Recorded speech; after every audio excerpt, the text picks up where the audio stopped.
To buy V-Bucks with Apple Pay in 2025, follow these steps. First, ensure your Apple device is updated to the latest operating system and that you have the Fortnite game installed. You also need to have Apple Pay set up on your device with a valid credit or debit card. Open the Fortnite game on your device and navigate to the lobby area. From there, click on the V-Bucks icon, which is usually located in the top menu. This will take you to the in-game store where you can purchase V-Bucks. Select the amount of V-Bucks you want to buy and click on the Purchase button.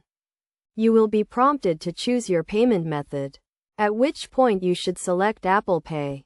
You will then be asked to authenticate the transaction using Face ID, Touch ID, or your passcode, depending on your device settings.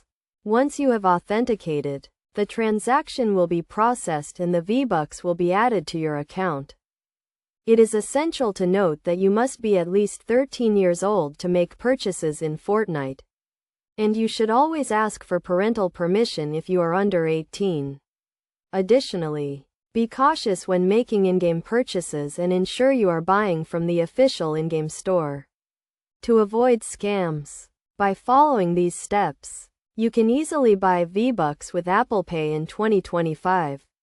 Always keep your account and payment information secure, and be mindful of your spending habits when making in-game purchases.